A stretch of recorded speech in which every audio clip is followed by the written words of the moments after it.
more than an economy which benefits only to a small minority of leaders. And Francois, this therefore calls for collaboration between all agencies, collaboration between the locals and security agencies, collaboration with the agencies, the government, together with the civil society to fight this demon called corruption. How then do we make sure that everybody sits on the table to have this discussion? It is really a matter of political will to make all this system function. Because it is true that in many countries you have sort of complexity, you have diverse agencies, but this complexity often is an excuse for not fighting adequately corruption. So if there is political will, if there are leaders who really want to work for the common good, I am confident that we will overcome these organizational difficulties and so that we will have agencies which will be efficient in the fight against corruption. But it is not only the work of the agencies. We cannot rely on institutions only. The citizens have to be there. They have to be involved. They have to be informed. They have to be informed of what is being spent on their behalf, of what is being borrowed on their behalf, because we also have a problem with public debt. You know, when I deposit some money on my bank accounts, I don't want the banker to tell me, well, I will spend your money as I want, and I will borrow on your behalf as I want, and I won't inform you. But that's what's happening in most countries worldwide, so that we need to have citizen involvement, and that's what TI Kenya is fighting for, reaching out to citizens. TI Kenya, over the past 25 years, has reached out to 13 million citizens so that they are aware of their rights, they are informed, and they are advocating for better involvement in the public decision-making. And Francois, today TI Kenya is celebrating 25 years being in this country. That is quite a decade. And as we have, quite a century rather, and as we have this discussion today, TI has moved a lot of policies that even influence the same. So as TI today celebrates 25 years, what are some of the successes that you would beat your chest and say, we've managed to achieve this?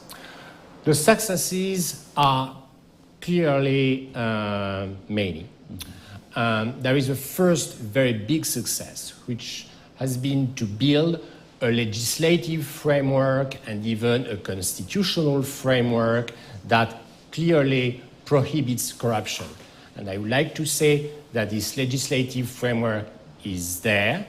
It can still be improved. We do not want this legislative framework to be watered down, as we see in several countries worldwide, and TI Kenya doesn't want this in Kenya either. So those are clear successes.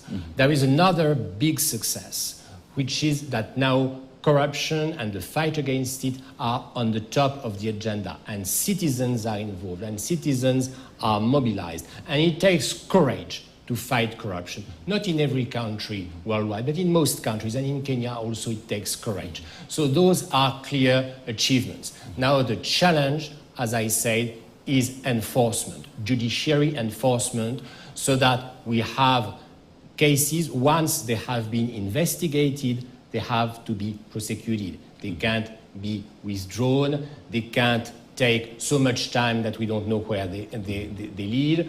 We don't want to have acquittals that we do not understand. And here I'm really referring to TI Kenya's strong analysis and advocacy on those matters.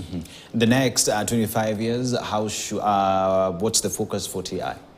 The focus is always and has always been a corruption-free society. You were mentioning mankind, the planet, Dennis, earlier in our conversation. The planet has enough resources for all mankind. And the reason why the mankind is unable to use those resources is abuse of power by those who are responsible for those resources. So that's our objective for the next 25 years in Kenya and worldwide. Francois Valerian, chair of the board of directors Transparency International, as he tells us that when it comes to matters of corruption, it is not only the agency's responsibility, not the government and not the police's responsibility. We all must play our part, and TI being in the country and globally, making sure that this conversation on corruption is actually addressed and corruption becomes a thing of the past. We take a short commercial break. Don't go too far. When we come back, we will continue with more stories on Africa Speaks.